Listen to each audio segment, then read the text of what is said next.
All right, here we are. So welcome. And we are doing something a little different today. You can see it's me, but it's also Brian with a wonderful beard. He's sitting in his cabin in North Georgia. And I have asked Brian to come on with me today just to have a conversation about how we go forward, how we're doing, the events of the last week or couple months, and just how we move forward into 2021 and any other wonderful thoughts that come up.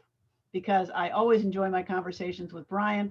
They are always exciting and different, and he leaves me with much to think about and much to laugh about because he is a funny guy. So, Brian, welcome. Well, hello. I'm so glad you thought to do this, and it's a week that it's that sort of confounds the brain when you're trying to sit down and figure out what can you say in sort of a coherent and codified way that can be of use to people. So I think conversation is the answer to going forward, and this is a great opportunity to imperfectly step into that. I'm trying to figure out how I can hide myself because I don't like seeing myself in these calls. No, you're looking good. But, it's funny because you just said conversation is the way forward, and we're kind of modeling, in a sense, the way forward because we're having a conversation, and that's the way we're going to move forward. I feel like it is. Yeah, I feel like it is. Well, one of my questions, it was funny because I was sitting yesterday preparing a talk, and I thought, just sometimes when I have difficulty preparing a talk and it's just not going anywhere, I'm thinking this is the wrong talk.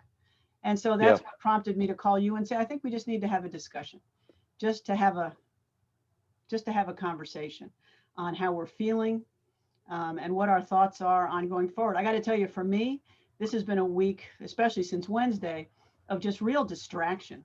I've just, if I was going to give a talk, my first comment would have been, it's just a miracle y'all have a talk, because I have found it so hard to pull my attention away from watching what is unfolding. It's been like watching a train wreck in slow motion. It's horrible. It's heart sickening. It's deplorable. And it's, in a sense, just mesmerizing. You can't almost pull your attention away from it. So I've been very, in addition to, the personal tragedies that have been going on with my family, with the various folks becoming very ill and passing away, it's just been quite a few days. I think, Melanie, just up front, that you've already demonstrated something that's of value to consider.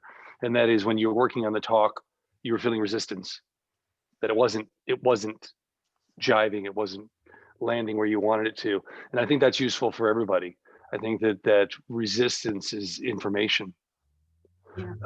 If we're willing to listen to it. I know when you and I were talking yesterday, that willingness was something that came up a lot.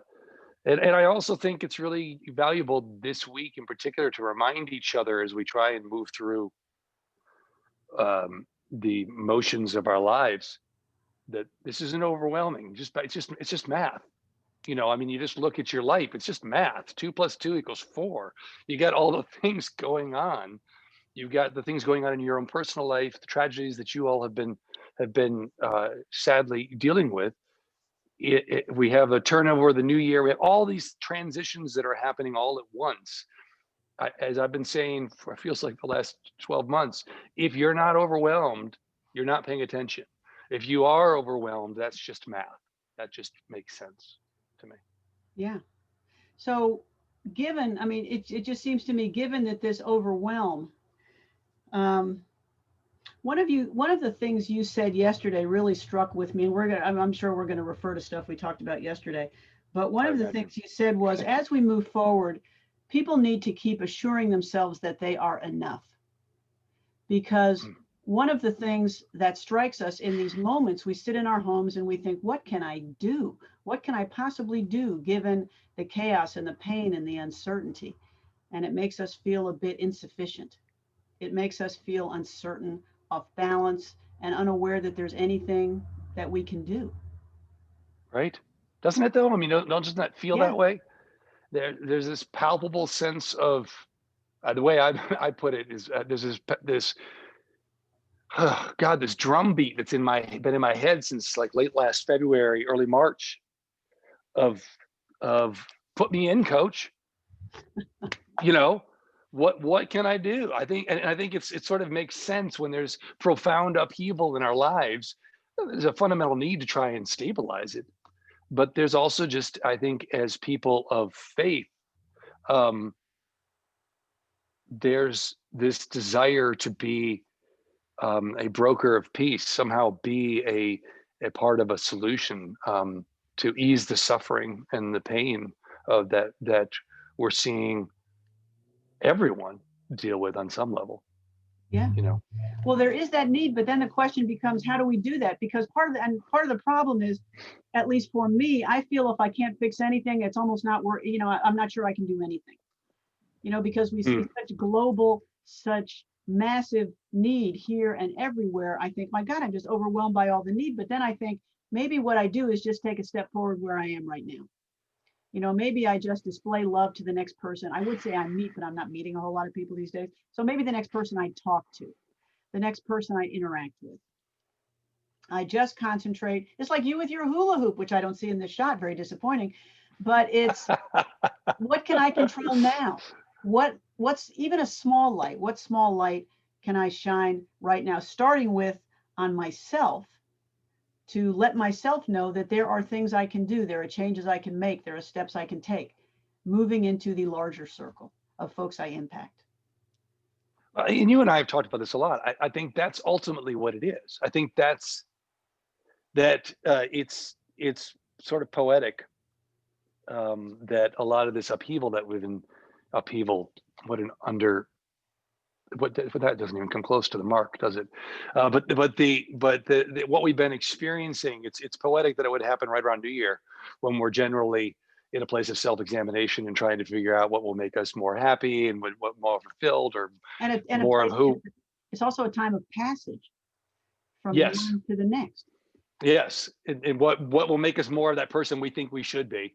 And I think, though, that you and I've talked about this repeatedly, that my read of the great teachers that I've read thus far, consistently, is not, hey, the thing is, you have to get a giant law passed, or you have to get if you don't get this team of leaders installed, you're failing. They've consistently, over and over and over, had some degree of the same Gandhian sort of message of, be the change you wish to see in the world. And as I've said repeatedly, that's a Yeah. very personal directive. That is not that's what the hula hoop's about. It's, here's the great news: all that upheaval, all that discomfort you're feeling, you're feeling it here in that hula hoop, which is also the only place that you can do anything about it.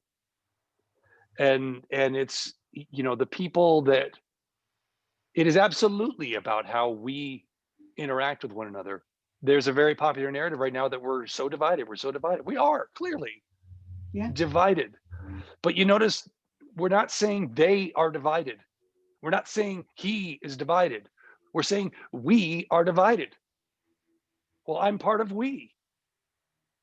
So what's my role there, to be a force of unity rather than a force of division? Yeah. You know, and that's not easy. I was thinking this morning, there's a singer songwriter, that I used to really love, named Iris Dement, I and love she's Iris got, Dement. Iris, excellent. Yeah. Yay. So there's a wonderful line on one of her records, well, a song called "Easy's Getting Harder," and the line is just, "Easy's getting harder every day." And we undeniably have it easier in this country than in a lot of other places in the world, but clearly easy's getting harder every day. The experience of just living our lives is getting harder every day. And again, that's not happening out there, it's happening in here. Yeah. Fundamentally. When you and I were talking yesterday, I was talking about an analogy I was drawing between this period and what Karen Armstrong calls the first axial age. Well, actually, she's not the first one to call it that, but Carl Jaspers called it that. But it's the time between 800 and 200 BCE, where there was such a massive shift in human consciousness. It was the time of the beginning of all the great consciousness movements, which we still celebrate. It was the time of Buddha and Lao Tzu and Confucius and the Hebrew prophets, the growth of monotheism, the growth of Greek rationalism. It was a flowering of consciousness that had never before happened. And the point that I was making was that it grew in each instance out of massive turbulence. It grew Yes. out of conflict. It grew out of pain and violence and uncertainty. And what it did, and that's what's so similar to this time now, what it did is it forced a reckoning of people to think this change needs to come from within me. The flowering that is all those faith traditions, that is all that beautiful wisdom, grew out of pain and chaos and uncertainty. And that to me is a message, even as we live through this, is a message of such profound hope. I remember it And well. Those were good times. Now, so, no, you're absolutely right, and that is how it happens. It is through upheaval. As I said to you, there was a friend of mine, Mary Simpson, who's an energy healer, and well, just an amazing human. And we were talking about, moving more into the things that you want in your life. It was a different time. This was years and years ago. But she was making the comment that I've heard made elsewhere as well, but it just really landed for me at that moment. I was like, you know what I really want? I want this. And I finally declared that deepest longing in my heart. And she went, cool, duck. And, here it comes. yeah, she said, once you actually give voice to that thing you really want, duck, because it doesn't come from the same. It comes from upheaval. It comes from massive upheaval. That's where the changes that we want in our lives personally and in our lives more collectively, they always come from profound upheaval. They don't come from incremental. No, once we state that intention, we don't know where it's going. I think I gave you the example yesterday of Unity teacher Paul Hasselbeck, who was in a marriage who, he said he wrote was unhappy. And he said, I really want a happy relationship. Give me a happy relationship. And the first thing that happened is he got divorced because he just had to walk through that to get to a better, or I want health. And the first thing that happens is I get a diagnosis of something horrible because I got to get through it to get to that higher place. Yes, that's the only. There's a wonderful line from Alanis Morissette. I'm going to be talking about singer-songwriters today, apparently. Shocker. You're allowed. But there's a wonderful line that's that the only way out is through. Mm-hmm. And of course, it's a cliche. But what I love is what she follows it with. The only way out is through. The faster we're in, the better. Yeah, and I just love that, because what's clear to me, and what's had been a repeated narrative in the last year of profound upheaval in all of our lives, which has been personal and collective, what has consistently emerged are not brand new problems. They're consistently problems that were like, oh snap, yeah, that was kind of always going to be a thing, wasn't it? That was always going to be an issue. As somebody said, ideologically speaking, with some of the media companies that have emerged, so-called media companies, that I heard somebody saying, he said, we keep talking about that there's a supply problem because we should shut these things down. So that's not the issue. It's a demand issue. The issue is that there's a significant contingent that feel alienated and feel victimized and are looking for someone to blame. The issue isn't that this one thing happened to George Floyd, but that there's a systemic issue, the issue, and so on and on and on and on, that the things that we have been going through upheaval around, they're not new, they were there, and now we're seeing them. That minister you talked about, to my mind, when I hear him say, I want to be in a happy relationship, and the universe's apparent response is to say, oh, okay. I didn't know that's what you were after. Cool. Yeah. First, we got to get rid of this one. Yeah, here it comes, duck. Yes, that's right. That's right. First, we got to get rid of this one because this one's not working.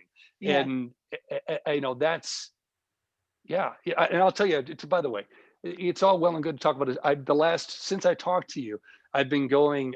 I'm not at home right now, which is why I'm dressed like a mountain man, because I'm up in the mountains, and which I'm blessed to be able to do.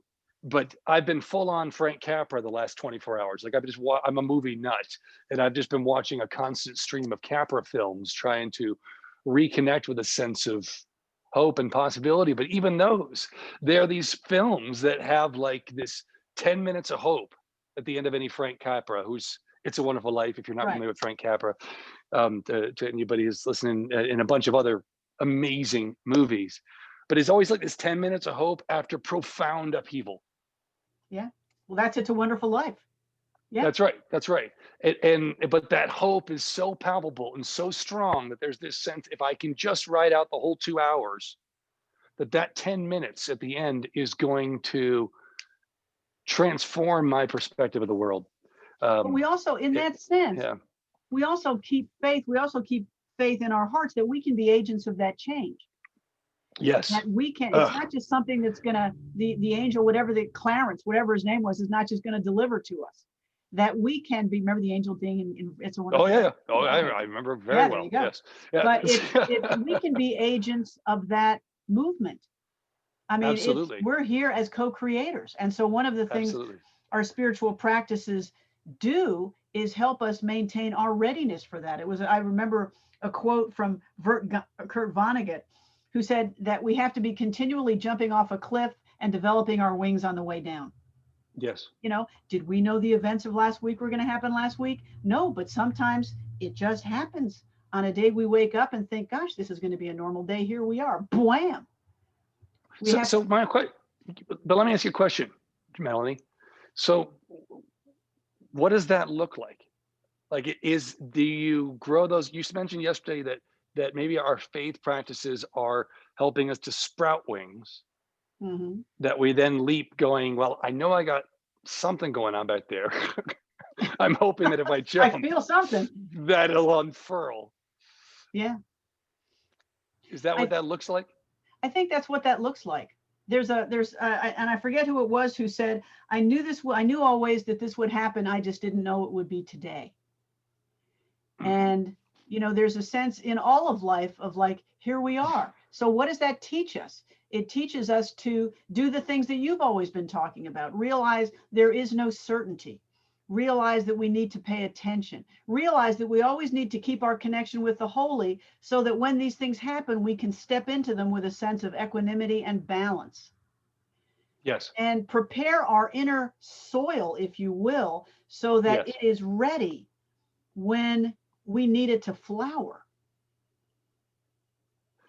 And what does it look like when it's flowered? What is it like? We're talking about that we're being called to be the change, which is really great in conversation, but what does it look like in practice, do you think?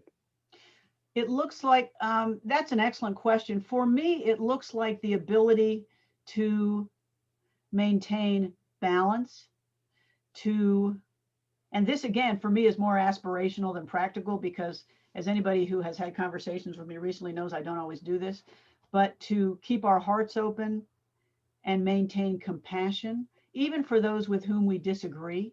And that is the hardest thing. And I have personally failed at it in the last 24 hours on several occasions. To continue to truly see the face of God in every face that we see. Whether it's someone we love, whether it's someone we disagree with. And that doesn't mean condone bad behavior, because I think any part of healing involves justice and reconciliation and bringing together in truth, like the South Africa Peace and Reconciliation Commission. A vital part of that was perpetrators and victims coming together and hearing what was said and what injury was inflicted and how it felt. So it's not condoning bad behavior, but it's keeping in mind a sense that we are all one, that we can exercise love and compassion, that we are not going to heal through hatred, and that somehow we have to move forward together in love. as we together figure out how that looks on the ground. I love that. I love that. I think it's going to happen. You know, I've talked before at One World about a time that I heard Andy Stanley preaching, and he was talking about that too many evangelicals are leading with judgment. Mm-hmm. They're going, you need to be behaving this way in your life, and you need to be behaving that way. And he said, we're doing it wrong. Your job is to be attractional. Your job is to live your faith so thoroughly that you're radiant, that people are saying, God, I just love being around you. You're such a light. Where does that come from?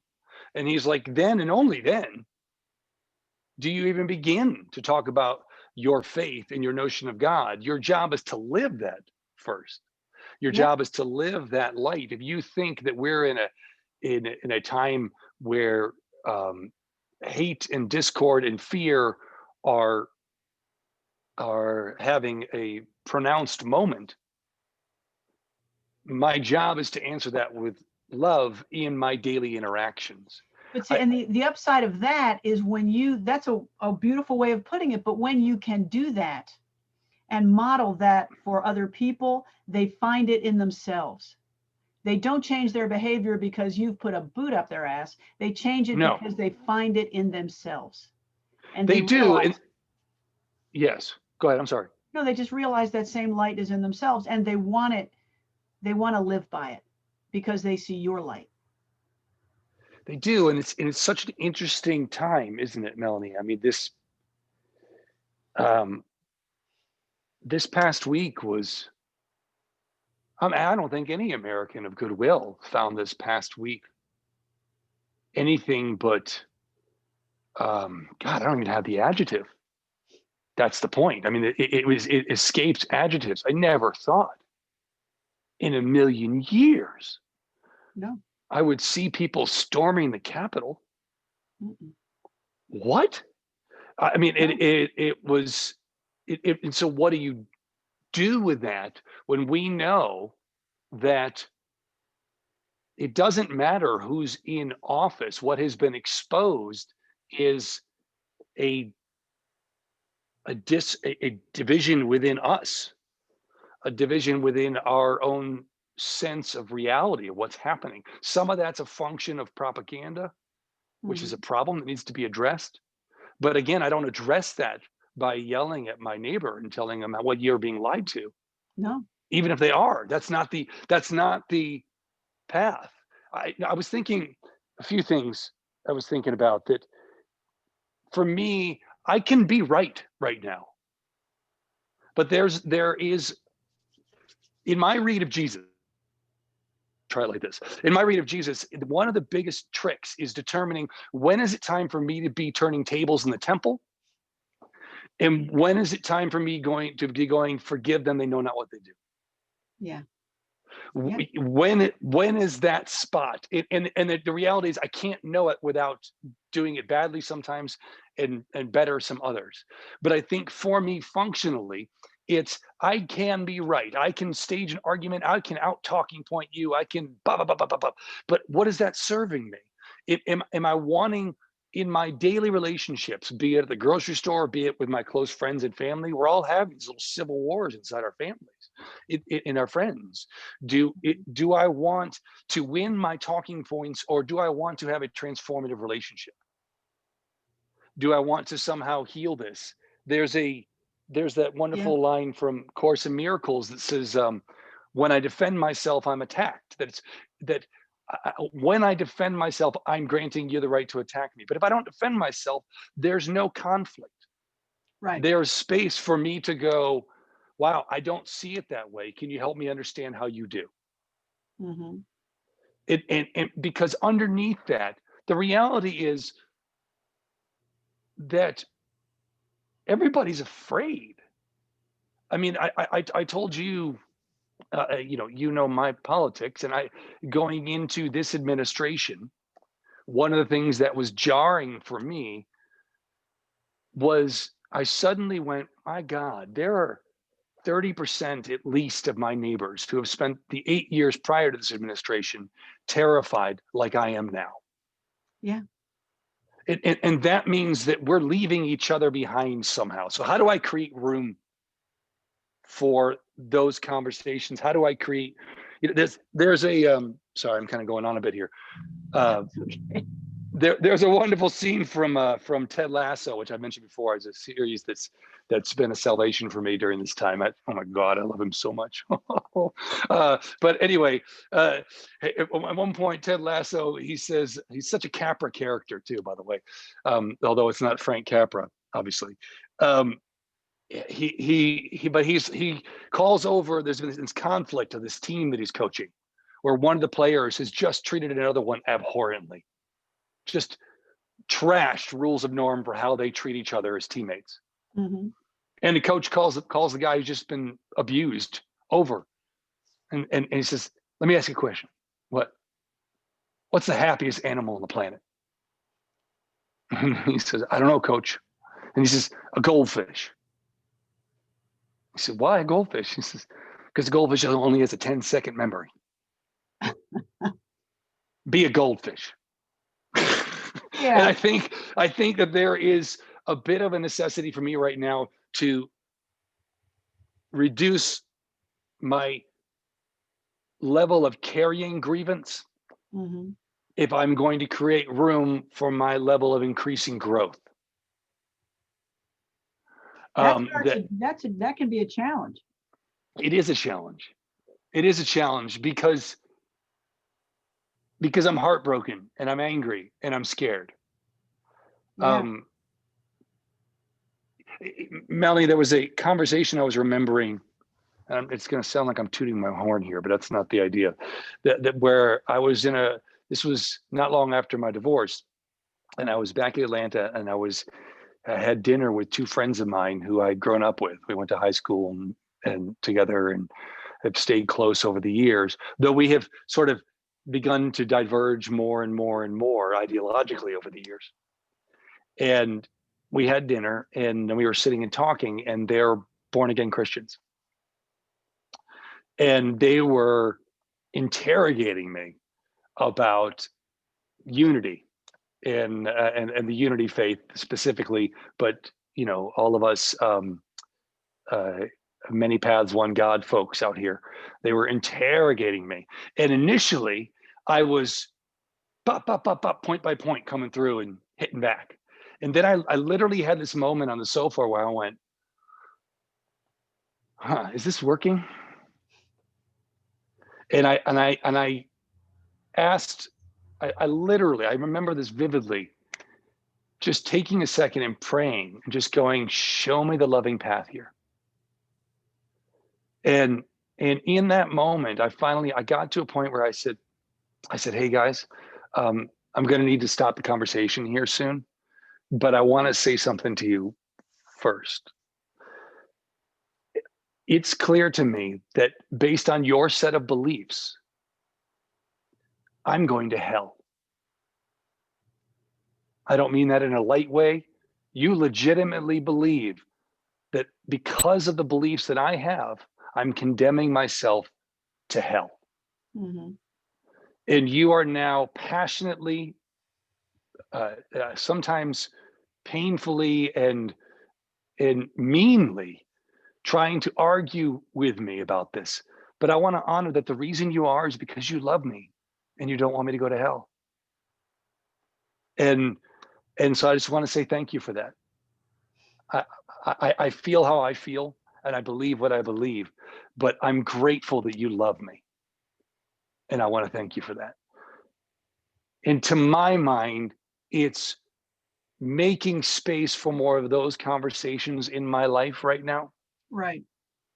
Is what it looks like to live the values that I believe in, that I vote for, that I strive to further in the world. It's in moments like that of going, oh, I can choose to just keep fighting with you, or I can choose to look at what's beneath it. As heartbroken as I was watching people storm the Capitol, and I have many feelings about this, but there are a lot of them. They think they were trying to save you and me. Mm-hmm. They think we were under attack. That's not what's happening, but that's what they think is happening. And so I want to create room in my own head and heart to go, I'm so sorry. That must be so scary. The tail must be living with. Anyway, that was a lot. I just threw a lot at you, but you No, can it's not edit. a lot, but what I hear you talking about, it's funny because when you talk to some folks, and one of the questions that we are all struggling with nowadays is, how do we remain in community with people who so disagree with us? That's right. We think they are just, how do we remain in relationship? How do we remain a we when there are elements of we who so strongly disagree? And what I hear you talking about is process instead of result. And if you live according to love, then it's all about process. It's not about result. It's all about process. How we That's right. take that next step, how we approach this moment.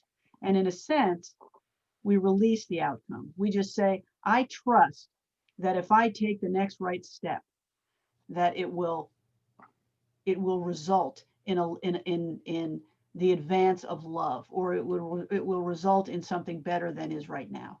So it's not, can I change your mind? Because that ain't going to work.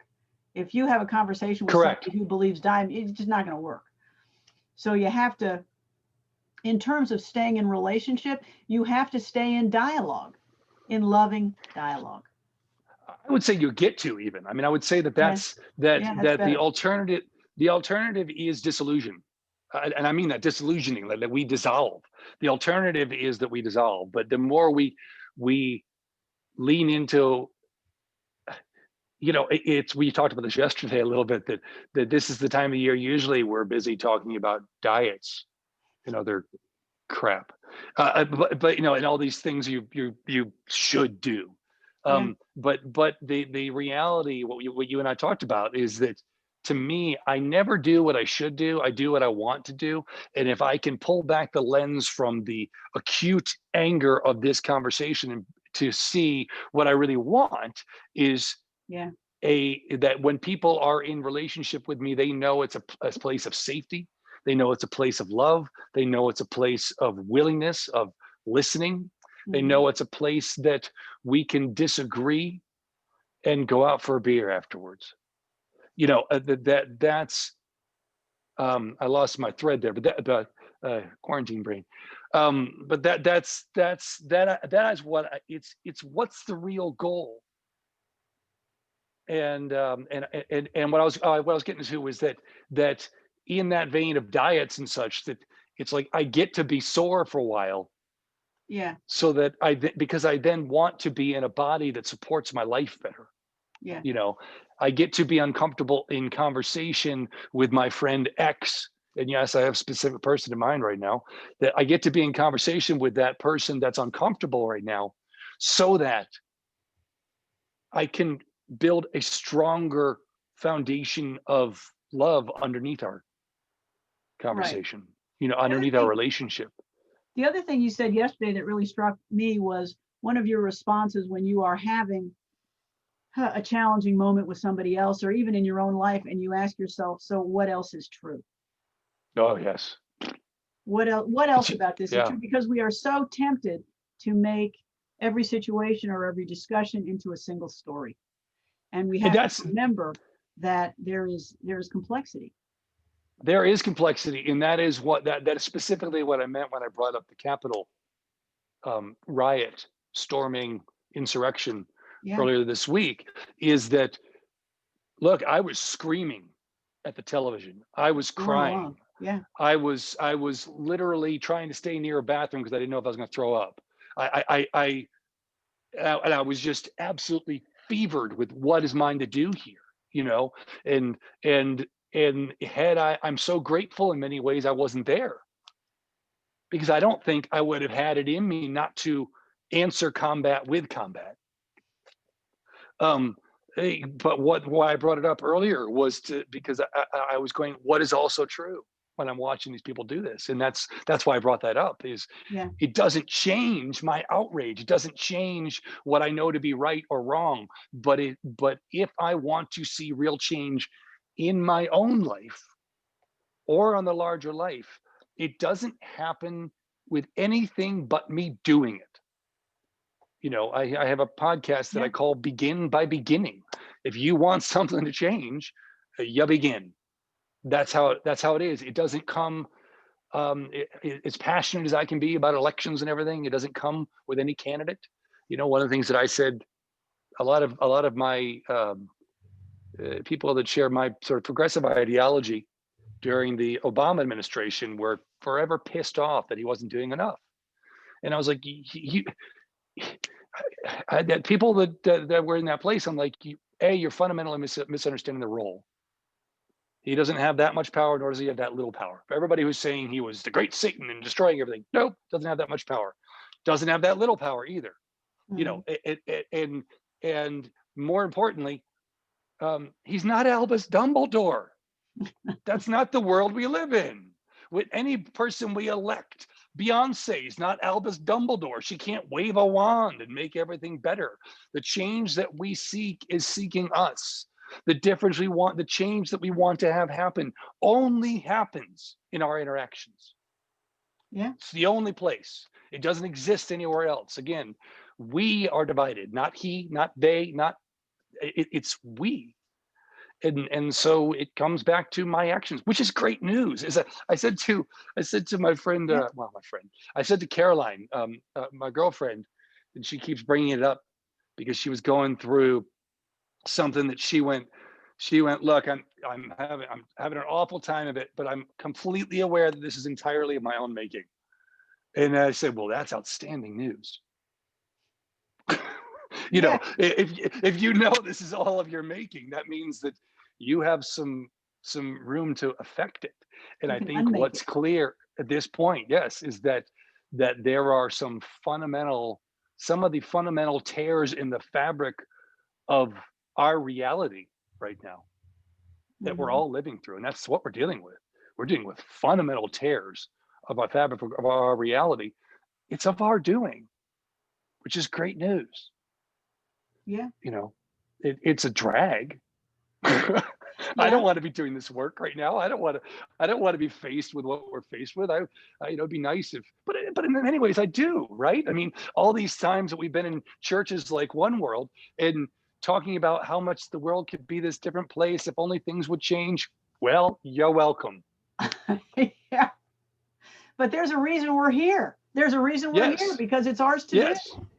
Yes. You know that, and here's the great news. Can I offer some positive news? Yes. There's, and apparently I'm going to bring my knees in now. That there's this, one of my dear friends, sister from another mother. We were talking on New Year's Eve. And she works for the CDC. She's the smartest person I know, and she said, "Here's what I'm hopeful about." I said, "What?" She said, "In the 19 teens, we went through World War I, and we went through the Spanish flu immediately thereafter. And that was followed by the Roaring 20s. That was followed by this time of jubilation and joy and people just absolutely sort of carpe diem the crap out of life, you know, just being like, oh my God, we made it through that. Let's just love now. Let's be joyful. And I'm oversimplifying, but I think that we are now at the doorstep of the possibility of another Roaring 20s if we show up to it with love. And the reality is there will be some of our relationships that fall away. Because unless both people are choosing to show up that way and be willing, it won't work. But whether or not somebody chooses to stay in relationship with either one of us, that's not a choice we get to make for them. All we can do is affect how we show up, you know? Yeah, you just affect how you show up with them. You invite them to join you. You convey your love and respect for them. And if they make another choice, then that's it. There's nothing you can do to affect that. Which is great and so hard. It's you know, it's all those things and more. But it goes back to what we talk about. It goes back to what we talk about all the time, which is awareness, and a word you used yesterday, which is willingness. Just remain willing and remain. Somebody said it the other day when we were talking about 2021. She said her watchword was going to be pay attention. I love that. if I had to come up with 2 words for 2021, it might be pay attention. But you had a different one. What was your word? My word was moments. Exactly. And I think that's what we're talking about. I think that both those things. So if we're paying attention for moments, you know, I had a moment, Reverend Melanie, early on in this where I'll spare the details, but I was in a situation at my mechanic, who's a guy I've known for many years, where we suddenly were confronted with a diabolically different view of the world. And in that moment, I went, oh shit, this is what I've been asking for, isn't it? All right. Here's my chance. All right. How do I do this? You know, so it's pay attention for those moments where we're being given the opportunity to step into more of us. And obviously we all are hoping and prayerful, and that there's increasingly the predominance of moments are ones of peace and joy. But you know, pay attention for those moments. I think that's where we are. And like you said in the beginning, you were mentioning something that came up for us yesterday, that you're doing fine. You're enough. That the very act of feeling any degree of churn, you general, for each of us, I would say to our collective mirror, that the very experience of going, what can I do, is a good sign. You're doing fine. The question in and of itself is the victory. And the willingness, you know, one of the things that I do every day with my manifestation work is I use some Louise Hay mantras. You know, she loves the, I love myself, I approve of myself, I trust in the process of life, all is well. I'm not so good at that. The truth is, there are very often that I'll be like, I love myself, and there's part of my brain going, keep saying it. Yeah, that's really good. You know, and so what I instead will often say, as I did this morning, I'm willing to allow myself to love myself. Yeah. You know, and it's just at least opening the door. It's a baby step. Yeah. Exactly. And I'm willing to allow myself to be used in this moment. And I'm just willing. Anyway, I feel like we're going on a long time, and I know you got to get this down to. That's where we start. But listen, I know we're going to wrap up, but I just cannot thank you enough for coming on, for talking to us. This has been a great conversation. I really appreciate it.